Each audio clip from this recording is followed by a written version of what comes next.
And welcome everyone. I'm going to give a little bit of an introduction for Mike. He is dedicating his life to confronting the grand challenge of climate change by helping people understand and appreciate what is happening through the foods we all love and need.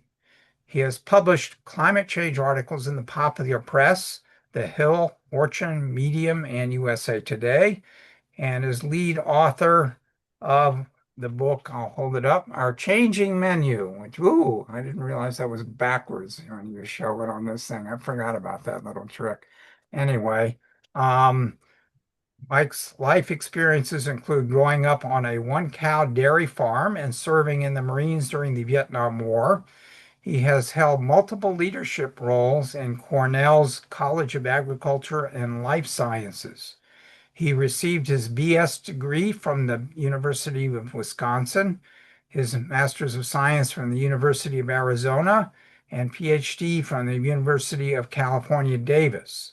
He now holds the title of Professor Emeritus and will tell the climate change story until he no longer can. So, Mike, please take it away, and I'm going to put myself on mute. Thank you very much, Scott. And I'll just bring up my PowerPoints right away. I appreciate the opportunity to be here with you all today.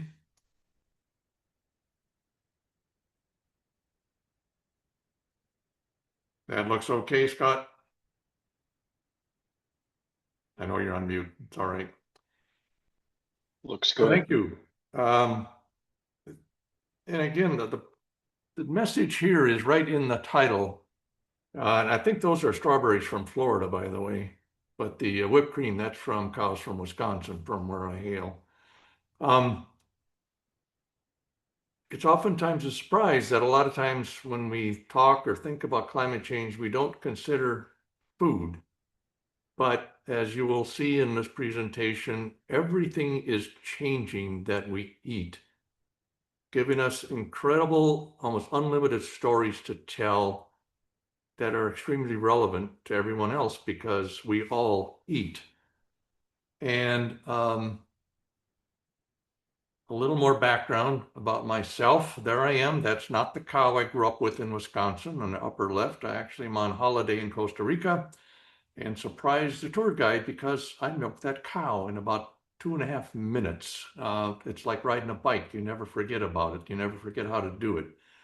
I've worked in agriculture in California, Arizona, grew up on that little farm in the Midwest, agriculture in New York State. So I've got a pretty good handle on many different types of farming.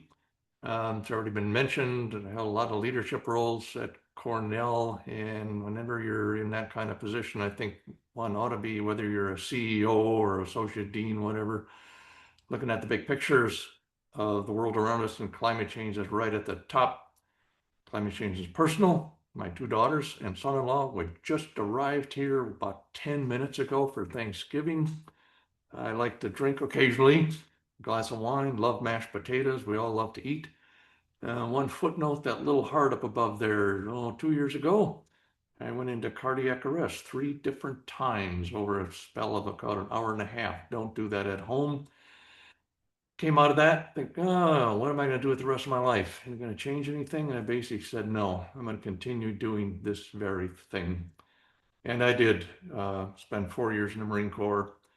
Um, Very proud of that. And I have a big giant sticker right next to me on my computer. It says United States Marine Corps. So a little bit more about me. Climate change, some of us, it's frightening. Many of us, it's frightening. Some, like in the middle there, like, you got to be kidding me.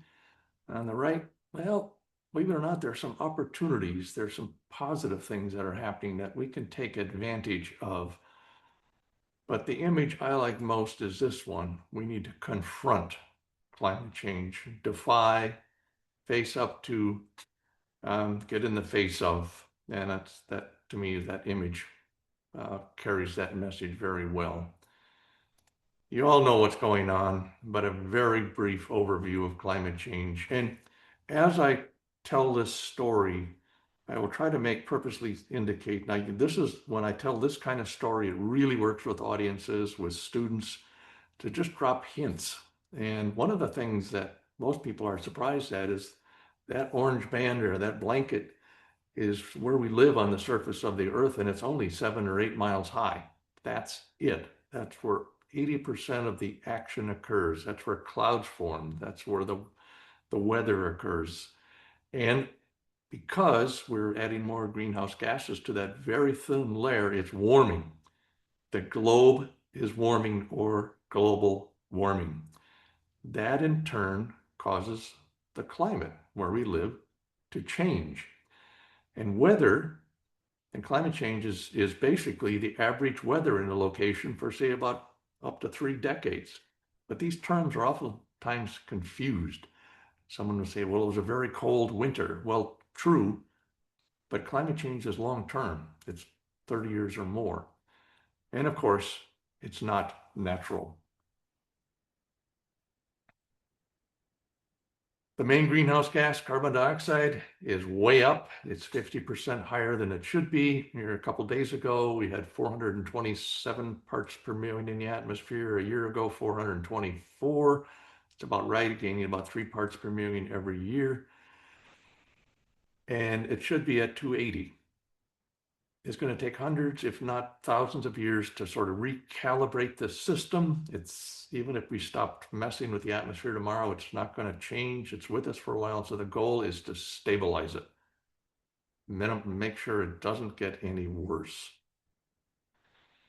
To give you an idea of the height of that layer we live in, if next time you're in a plane going across country and the captain says, ladies and gentlemen, you're now at cruising altitude, look down, you are looking through that thin layer. If you look up and see jet trails, you are looking up through that layer. That's it. Another way to think of this is a peel on an apple. It's very thin, and we're changing it. And I love this quote from Edward Abbey: better a cruel truth than a comfortable delusion. This talk is going to be a bit of a roller coaster ride. First, we're going to go down. I'm going to kind of refresh us all on what's happening, and then we're going to come around with a solution, and that solution is food. Not that long ago, 320 some scientists, those who write the climate change, UN reports about climate change, were surveyed as to what they thought the future looked like. And basically, it's going to get hotter. That's the consensus. 90% think they were going right past that 1.5 degrees centigrade or 3 degrees Fahrenheit. 80% it's going to get warmer than that, and 50% 6 degrees warming. And these are catastrophic temperatures. And they see a future of famines, conflicts, mass migrations, but they're not giving up, nor should we. And I follow the climate change facts that keep rolling in. The one has to be careful. You could quickly get overwhelmed by the news. But this is last year in 2024, the amount of carbon dioxide on an annual basis, like increased by parts per million, jumped 27% higher than any previous record. That's what's circled there. The highest in 3 million years.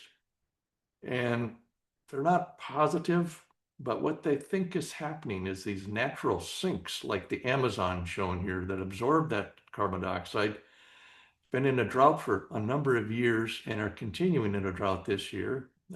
Europe is in a drought too. So the sinks not working like they should be. We didn't pump more CO2 in the atmosphere in 2024, but it jumped. I think that's what's happening. Needless to say, that's not good news. And just another paper came out that microplastics are now found in plants, affecting the ability of the plant to photosynthesize, which means they're absorbing less carbon dioxide. And to give you, this is a demonstration how big the Amazon is. There's the outline of the US, and the Amazon is enormous. It constitutes about 70% of the continental US, and of course, it's undergoing change. The evidence is all around us. The fires in LA, 11,000 family homes went up in fire, up in flames. The hurricane we just hit the Caribbean was the strongest ever, in part due to the warm waters of the oceans giving that energy, more floods, more droughts, ice is melting worldwide. So that's clearly the evidence for what's climate change is all around us, and I'm sure you're quite aware of it in Florida. The models predict the future relatively well, but there's one thing they don't do, and can't really predict tipping points. So this gentleman is cutting the tree down, and basically now that it started to fall, it's reached a tipping point, there's no turning back. So there's a number of these in the world of climate change, like the Arctic is melting, and by doing that, releasing methane, which of course warms the atmosphere, which causes more melting. But you get the picture. It's just like all of a sudden you can't stop it. And a more recent report about warm water corals worldwide, they think this now is the first tipping point, that the corals are simply in trouble and will not be coming back in the future unless we make radical changes. Surveys of the youth in the US, 76% describe their future as frightening. Most are worried. They think humanity is doomed and it's impacting mental health. And I hear this from the students that I engage. Climate anxiety is on the rise. And I always ask live audiences, how are you doing? And oftentimes, for students anyway, out of the back of the audience, someone will yell, hopeless. But we can do something about it. We're not giving up. My point here, we can't give up. Without ice cream, there will be darkness and chaos. Humor helps. Use humor where you can when you're telling the climate change story. In fact, for my class, I actually brought in a climate change humorist, and he talked about dark humor, and I laughed from the beginning to the end, despite the topic. But why food? Why use food to tell this story? When you're talking about climate change, it has to be relevant, and we all eat. It's part of our cultures, family histories. It's emotional, and we love it. It's enjoyable, easy to talk about, which gives us the chance to tell all of these stories because everything is changing. The audience here is for the rich world, especially those of us in the US who caused most of the problem cumulatively and have the capacity to make a difference. And George Bernard Shaw says it well, there is no love sincere than the love of food. Let's tap this power of food. And I find this interesting, a very good question to ask audiences or students. What does food mean to you? And there's always this pause, they think. And what I often hear is family, friends, community, sustenance. And I've gotten to know this, his name is Mark Hertzgaard, his co-founder and executive director of Covering Climate Now, which is the largest media organization in the world, helping getting more climate change into the news. And he offered 3 words during his lecture to my class: humanize, make it personal; localize, when you're telling this story, it's got to be in your backyard, so to speak; and solutionize. So food, humanize, we eat; localize, open up your refrigerator and find a solution. Question, oftentimes people simply, to start with, don't know where it comes from. Avocados for the US, mostly from Mexico. Coffee, I'm sure you're aware, that's from teas from Asia. Sushi rice, 99% of the sushi rice we eat in the US comes from California. Cashews, Vietnam. Bourbon, I'm not fussy. Pumpkin seeds, believe it or not, 3/4 of them come from China. Grass-fed beef, about 40% of the grass-fed beef we consume in the US comes from Australia. Spices from India. And this helps put things in perspective because the climate is changing worldwide and it's affecting these various foods from around the world, wherever they may be grown. And in the US, it's getting tougher to farm as well as around the world. Only 1.2% of the employed population in the US are farmers or ranchers. 95% are family farms. A few feed many. And a lot of people simply don't accept these data. They think farms are mostly industrial operations owned by somebody not part of a family, but in fact, most farms are family farms. What's happening? So now I'm going to go through and talk about how climate change is affecting crops in the field or foods. But bear in mind, this is not intended to be a doom and gloom story. It is meant to be examples of ways to tell this story about food.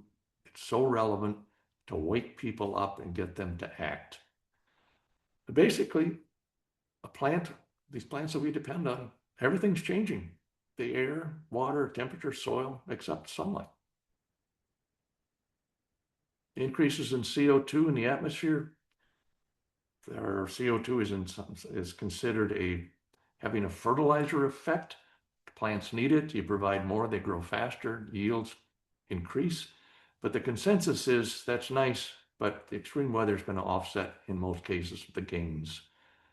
Some weeds become more difficult to control with herbicides with higher levels of carbon dioxide. But the big one down here is the second from the bottom. It affects increasing carbon dioxide is infecting the nutritional quality of many crops. Rice, for example, and wheat, which is, they're enormously important crops worldwide, and where people are already on less than ideal diets, this has significant implications. And now you want to add something else to the air, add smoke. Beef cattle become ill by inhaling smoke. Surprise, surprise. It affects their multiple systems. Sometimes they lose calves, etc. But it's not a surprise. It's just something I didn't really think about until recently. Changes in water, where it falls, when it falls, how it falls, and what form it falls is changing. There's more downpours and droughts. They call it precipitation whiplash. California is now out of their long-term drought, but it was 20 years. Now they're back to almost normal conditions, but the predictions are droughts on the horizon. A few years ago, Italy, 5,000 farms were damaged. There was 2 years of dry period and then flooding, and it damaged thousands of farms. And ice melts, and I'll talk about that in just a second and what it means to production in Peru. Off, as far as you can see, these are blueberries being produced in Peru. In the foreground are the facilities for the workers. 50,000 acres of blueberries now produced in Peru. They expanded production of blueberries and other crops because the increase of meltwaters coming from the ice caps and glaciers. More irrigation water, more farming. Unfortunately, that source of water will melt away in about 15 to 20 years, with implications, to say the least, for agriculture there, but let alone communities and cities and farming. Even hail is getting larger. That little crystal gets thrown up into the more turbulent sky above us, and each time gets a little bigger. And if you've seen it, I've seen it in the news frequently now, where record hail has fallen in this place or that place, in part due to climate change. Moving to the ocean, these are phytoplankton. The plants in the sea, they form the basis for the food chain. They're in decline in some places. The species makeup is changing. But again, it's the basis for the food chain. And by the way, they produce half the oxygen that we as humans need. That's changing the oceans in a dramatic way. These are pollock, which are typically processed in China for us for fish sticks and fillet. The young feed on the underside of ice in the Bering Sea on algae, but of course, the ice is retreating. 10 billion snow crabs disappeared 2, 3, 4 years ago in the same region. The water warmed, their metabolism increased, they needed to eat more, and basically they ate everything that was there, and they starved to death. Changes in temperature, yes, it's warming, it's not simple. The big one here is winters are warming twice as fast as summers. And most fruit and almost all nut crops need a winter chill. Without that, they don't produce. The example here I use is peaches in Georgia in 2017 and 2023, 24. They had very few peaches because the previous winter was too warm. And the Midwest is expected to have devastating heat waves hitting the wheat crop every 6 years. It used to be every 100 years. So it's warming, but it's not simple. Getting food to the table, another thing we can't forget about is there's 60,000 miles of roads in the US that are at risk of coastal flooding. The Mississippi over the last 3 falls has been in drought conditions, which affects the export of grains during harvest season from the Midwest. And on the right, the yellow line is where the summer sea ice should be in the Arctic. But because of warming waters, it's retreated, as you can see, and that. You want to join? Hello? Auntie Vilma is here too. Oh. A huge amount of blue water now absorbing sunlight and warming. So everything is changing on the menu, making food an amazing storyteller, a great messenger about climate change. And you don't need to be a scientist. The stories to tell are looking right at us. And I'm just going to give a couple examples. The ultimate Bloody Mary. We started to do a movie about the book, and this is one of the early stages of that. And this is the ultimate Bloody Mary. That's a slider in there, I think, with venison and lamb, and egg, corn, lettuce. That's okra on the top of the bun. But if you look to the left, there's stories to tell. The celery, the vitamin C is going up in celery. Eggs, if chickens are raised out of doors under hot conditions, the egg shells are thinner. Tomatoes get sweeter. Garlic, it's a different kind of story, but you feed it to cattle, they produce less methane. Okra is now grown in Wisconsin. Not when I was a kid. Crops are shifting. A lot of stories to tell. And I ate one of these. Then I drank and ate one of these, and then I took a nap. Little thing related to turkey and Thanksgiving. How about turkey tacos? And again, spices are changing in India. Olive production in Spain is being affected by drought and high temperatures. Jalapeno peppers get hotter when it's dry and hot. Onions get more pungent. On and on and on. Stories to tell about people's favorite foods. So really, it's hard to find something on a menu that you can't tell a story about. So a couple of years ago, we decided to determine if people really cared about climate change effects on their food. So one of the questions was, are you about how concerned are you about food choices being affected by climate change? And 86% of the Democrats said yes, 61% of the Republicans said yes. You're willing to pay more for food grown with climate-friendly practices, more or less the same results. Do you want to know more about this? Again, more or less the same results. Very surprised by this crossing the political divide as strongly as it did. But then if you ask the question, is climate change a crisis? It kind of falls out. 60% of Democrats say yes, and far fewer Republicans say yes. And we ask, what's the first word that comes to mind when you think about climate change effects on food? And we heard words like famine, hunger, scarcity. So it's on people's mind. There's an audience out there waiting to listen. And we also asked, how often do you talk about food? Well, three quarters of us talk about food a lot. You talk about climate change? Not often. Can we bring these conversations together? And here we're back to confronting climate change. And I like these synonyms: challenge, tackle, threaten, meet head on, face up to, defy. What is being done to keep our food on the table? A lot. There's something called climate smart farming that's promoted worldwide. The heavy emphasis on good quality soils, diversification where possible. So if you do lose a few crops, you still have an income. Food and beverage businesses, a long ways to go, but making progress. Obviously, it's really important for them to check out their supply chains, their raw product, where is it coming from? How is it being affected by climate change? Should you be investing in that producer wherever they are? And some companies do.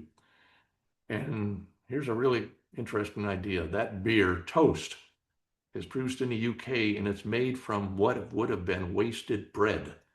But they're taking that waste bread and making it into beer called Toast. And science, the big one here is developing resilient varieties, including genetic engineering and a bunch of other things. Climate modeling, what will conditions be like 5, 10, 20 years from now, where we can grow our food and how we can grow it. And I always include this about genetic engineering. Gene editing, which I'm sure you're familiar with, is precise. And there's a piano keyboard with an imaginary 32,000 keys, and one key is being removed. It's like removing one gene from the genome of the corn plant, which has 32,000 genes. It is precise. The National Academy of Sciences did a project several years ago, basically saying genetically engineered consumption of foods made from genetically engineered crops are just as safe as those produced using non-genetic engineered ways of developing new crops and types of crops. What can we all do? I always say, find your greater purpose. Talking about climate change is extremely important. Understand what's going on, focus on what matters. Recycling, I feel good about it when I take the recycling out, but in the bigger picture, it's not much of a contribution. Get involved, find what you're good at, be the first. Peer pressure actually works. And as Greta said, no one is too small to make a difference. Talk about it. A lot of people are just hesitant to talk about it. There's a lot of reasons for that. But here's some suggestions. One is listen to the other person. Where are they at? And I have a story. I was traveling to one of the UN COP meetings, and the gentleman next to me and we introduced each other. And he said, "Mike, what do you do?" And I said, "Well, I try to help people understand climate change using food." And he leaned over, and this was prior to an election of several years ago. And he told me who he voted for. And I thought, oh boy, could be a long trip. We got off that plane friends. Turns out he was a CEO and founder of a textile company. He said, "Mike, my life goal in the years I have left is to keep our products, our plastics out of the oceans." So listen, tell people there's a consensus. Focus on solutions, not just doom and gloom. Not too many facts. Make it relevant. Talk about foods. Don't use fear. Make it a conversation. So can we tap this great messenger? It's a common ground. We all eat. What if we had consumers and chefs and food media, etc., all telling this story? Could we create this deeper state of awareness, or an awakening, so to speak, about climate change? We need to do this quickly and at scale. We all eat. Maybe it's a dream, but can we create a social movement that would bring about the changes we need quickly because people care about their food? And can we use the power of food to change policy? Right now, climate change in the US, as far as a political priority, is ranked 19th or maybe 17th. It's changed. And we need to get more people involved in climate change political actions. But you look at the Food Network, they reach almost 900,000 people during prime time. Most of us use online recipes. Chefs, many have millions of followers. Can they tell this story? Some are. So we need to speak up about climate change and food. I teach a couple different classes, and here's some quotes. How they discovered the power of food. We can wield food as a potent instrument for instigating change, shifting this climate change narrative to revolve around something as universally resonant and dynamic as food, holds a promise of inspiring a broader audience to take meaningful action. I hope people will become more proactive about what's on their plates and work towards positive change. In Nairobi, the future isn't written yet, and it gives me hope. The most powerful thing we can do is recognize that hope isn't just a feeling, it's an action. And during the class, I focus on helping them find their gift, their greater purpose, what they can do, and their gift is where their values, passions, and strength meet. That applies to all of us. A couple of the final projects from the class, and basically it was wide open. They could pretty much, if they wanted to come and sing a song, that was okay with me. On the left, this student is from Honduras. Her father grew coffee, and she made, on the left are all the words, negative words about climate change. On the right, the positive, and that's the coffee bean. On the right, an art student, crack open a cold one while you can. And although you can't see it, you're the wording inside the bottles. That's what's happening to barley and what's happening to hops. A student wrote a poem. And part of that poem is right here. It's about the dance in the kitchen.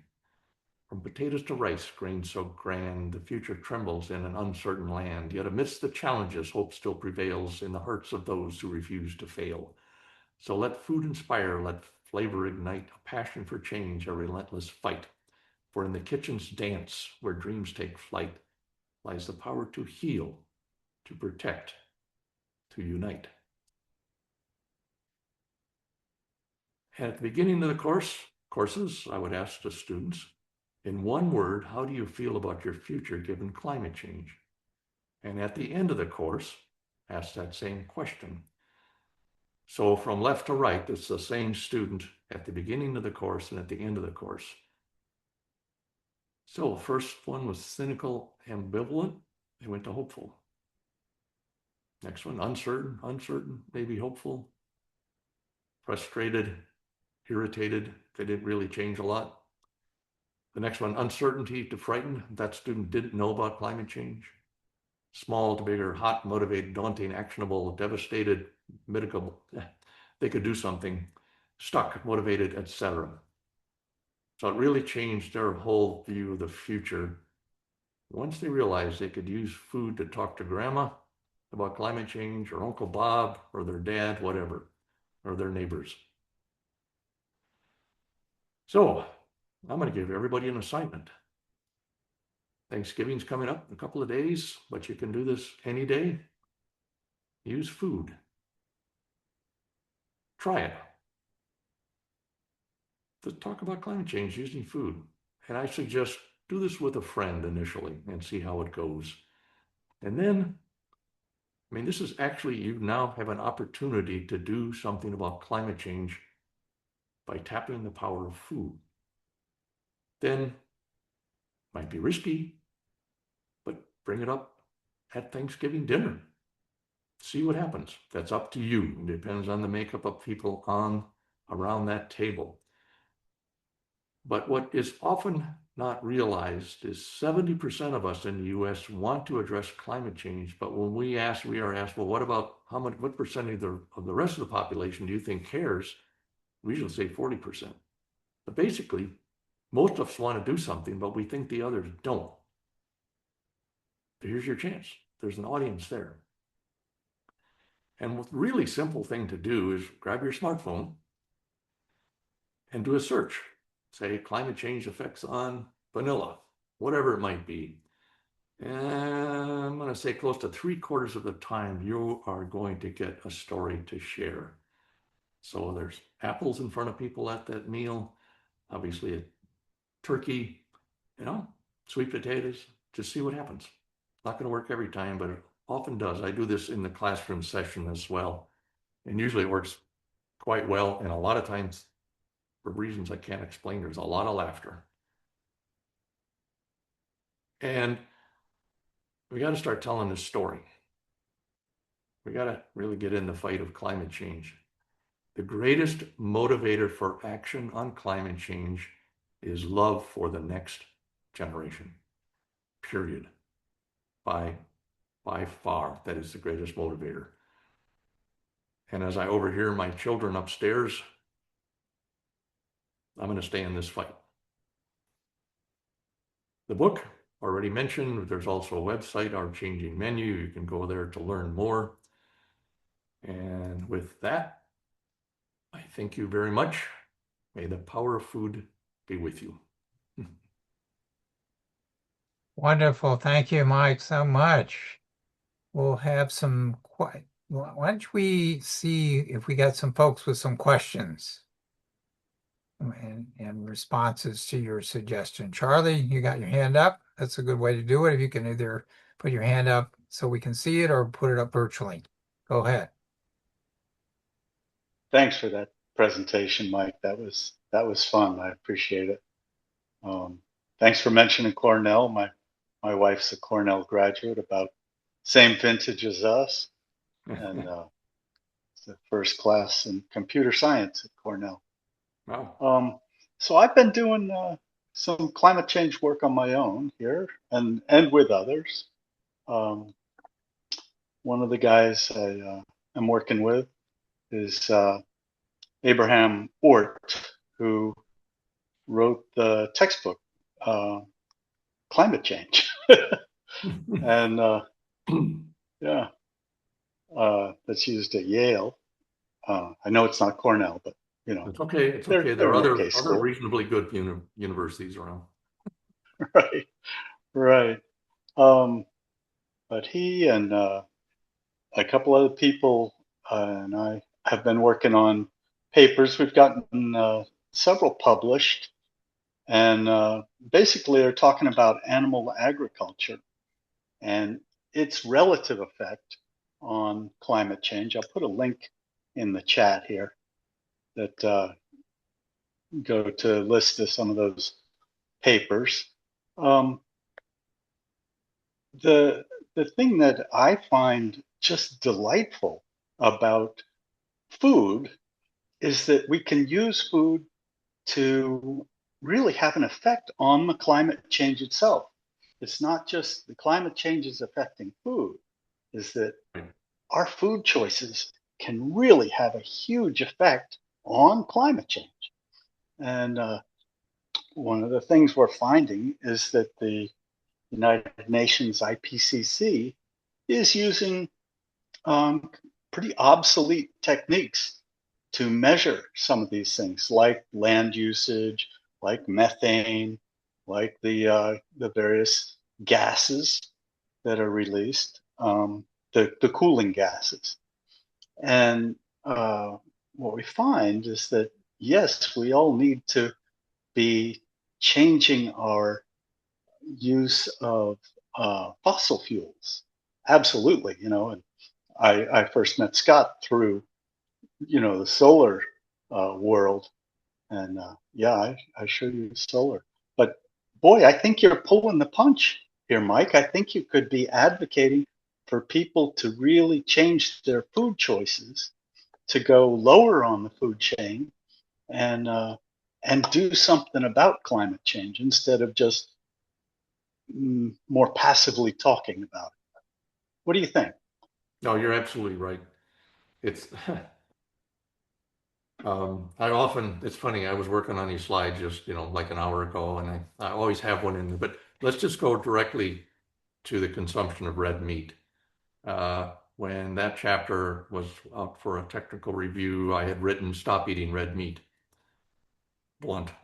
And the reviewer came back, "We just lost 95% of the US population." So the approach we take is treat it as a delicacy, not a staple. So I'm fully with you and totally, and I mean, just that kind of a change, which would be dramatic for a lot of people, would be huge. No, I'm with you, and it's funny because I'm thinking, of course, Mike, that was in your other slide you took out. Change your diet. So no, I'm with you. And in fact, even the slide, I won't go into the details, but you're reinforcing the fact that there's another paper came out in Otto et al. About stabilizing the climate, and one of the things in there was obviously reduce greenhouse gas emissions, fossil fuel consumption. the burning, but change the diet, new ideas, new ways of telling the story, which was food. There were several things in there aligning with using food. And I think you're aware that talking about climate change is big, is really the first step. But the rest of the story is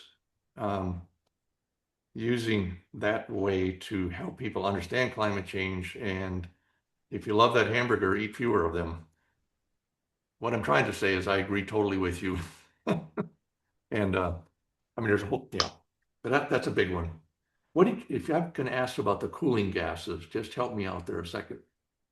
You mentioned, or Yeah, if you go to that first paper on the webpage that I linked to, okay, oh, okay, I'll go there. there's a chart about halfway down the page down it that Okay, talks about the actual results, how much all those different gases either heat or cool the got it. climate. Okay, And one of the big problems is that the IPCC does not report the cooling gases. Hmm. And that's a major problem. And the Yeah. paper talks about why. All right, thanks. And if you don't Sure. mind, this is a non-alcoholic beer. I got my water bottle here. All right. Let me see. We have a few on my screen. Velma, Chen Lun, and Verna are all in a row on the bottom of my screen. I'm wondering if any of those might have a question or a comment for Mike.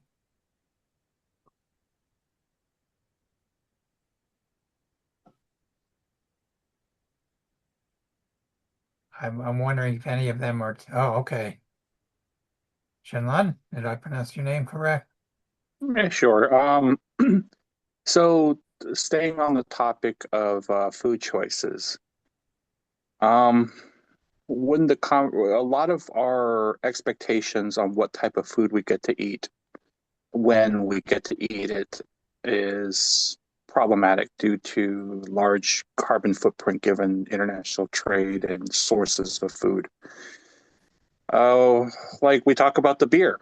How local is your beer? Is it seasonal? What is the seasonality of your food? I remember when I was in Peace Corps, I didn't have access to all of the variety of foods given time of year. So, if we're going to talk about food choices and dietary issues, shouldn't we also consider um, seasonality and distance by which the food is coming from, rather than just saying, well, red meat's we should cut. Yes, we should obviously cut down on meat consumption, but I mean that feels like it's a cultural shift given everybody's various food interests. When I'm asked about local grown and its importance, uh, in response to your question, it's actually far, far more important what you eat than where it comes from. Um, Oftentimes, and it's we've on our website we have a database with maybe 100, 150 ingredients, and more than once we've been asked, well, why can't you add a carbon footprint to each of those ingredients? It also gets really complicated because something grown 40 miles away might be done in a very unsustainable fashion with a high carbon footprint, but something grown in California and shipped by rail here would have a much lower carbon footprint. So it's complicated. And seasonality, well, that's our choice. I mean, on our farm, I grew up on potatoes stored in the basement. Not many people can do that today. So we just have to change our uh, expectation on what's available to us if we're just going to be more driven by what's local and what's seasonally available. Your question is a very good one. The answer is somewhat complicated, unless Charlie has a better answer or a different approach. Well, Chen Lung, maybe you might also consider some of the changes that are happening with the artificial meats that are being produced now. Mike mentioned genetically edited things, but what I'm seeing as really important is precision fermentation. That's really powerful and will allow people to continue with their various cultural choices, but will reduce the emissions by 97%, with 95% less land use, and a whole lot cheaper than trying to produce, food by filtering it through a cow or a chicken. I was at a university food conference in Nashville a month or so ago, and a lot of vendors come there because they've got cell-based products. Obviously, they're trying to sell to universities, and I had some really good cell-based chicken. I mean, they had tacos. I've done that many times going to these conferences. So thank you. Very good point to make. The scale of that Just to make production, the scale of that production has still got a ways to go, though, right? Yeah, I want to make the distinction between cell-based, which is basically cloning, Okay. and precision fermentation, All right. which is growing the proteins directly from microbes. Got it. And that's easy to scale and very inexpensive compared to the cloning techniques. Okay.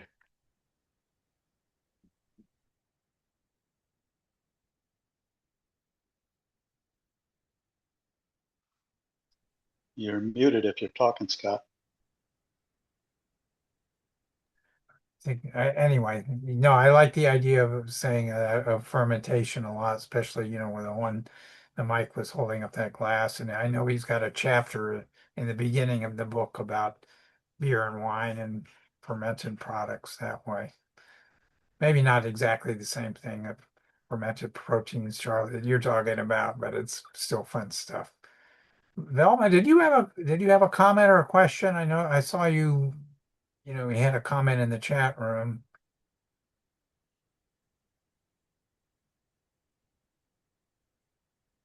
Oh, sorry. I got to take off mute there.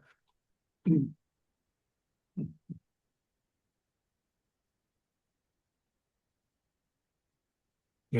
can't do it? Oh, okay. Can you unmute her? I want to Okay. say thank you, for a very intriguing presentation. It echoes a lot of what I've done and studied, but you present it in a much more interesting manner. And I'm just hoping that tonight's presentation, really can be heard by more people. So if I got a link, I'll definitely share with more colleagues, friends, and families. Thank you. And it helps to have, can you see that? It's blurry. It's a little blurry. There we go. Maybe. It's my plastic hamburger. I've got tacos on the table behind me and pizza and French fries. Yeah. I'll show you something that I bet Mike, and maybe there's some of the people in Florida. I don't know if Charlie can see. Ooh, may not be. You know what that is, Charlie? Oh, sea grape, is it? No? It might look like it. It's very close. That's As a kind of berries. That's right. Yes, it is. It's a beauty berry, which we have a lot of. Charlie should know about that. And I don't know if you can see this very well, but you can make a jam out of that. Most people use it as a decorative plant. So there's a whole area that's fun to talk about too, which is foraging plants, although I don't know if we have enough of that to sustain us. Anyway. I'm going to pull away a second and get a different prop. Oh, okay. What's he got in there? If Friend somebody of mine is questions and asks about this, any horns or side effect of the fermentation process, fermentation of protein, what would be your answer? Like because it's somehow a little more new, right, method of producing protein, and usually with a new technology, people will be concerned. What will be your sort of answer to them? Mine would be to go send them to the Rethink X website. Okay, I'll put a link in the chat. thank you. If I may, this is something I encountered recently. Someone was giving a talk. This is 5.2 pounds of carbon, which is how much carbon is in a gallon of gasoline. When you take that gallon of gasoline and combust it in your engine and add oxygen to the carbon, you produce like 20 pounds of CO2 for every gallon of gas. I'm looking for an electric car. I mean, it was just it just really struck home. But it's another way of telling the story. Yeah, I want to thank you. I don't know, again, how many of our group are teachers here, but I know I've heard Mike do this presentation a couple of times, and the examples of some of the activities he got for the students are really, really engaging, and I hope well, you've got some of that on a website too, don't you? Yeah, the website's kind of just the basic story about all that's Okay. changing. Yep. Okay. But so hopefully some of our teachers might consider some of the suggestions you made tonight and think about adapting those for their own students. I don't Well, know if I may, Scott, I'm in the process of pulling a uh, team together. If I didn't say this once before, but to actually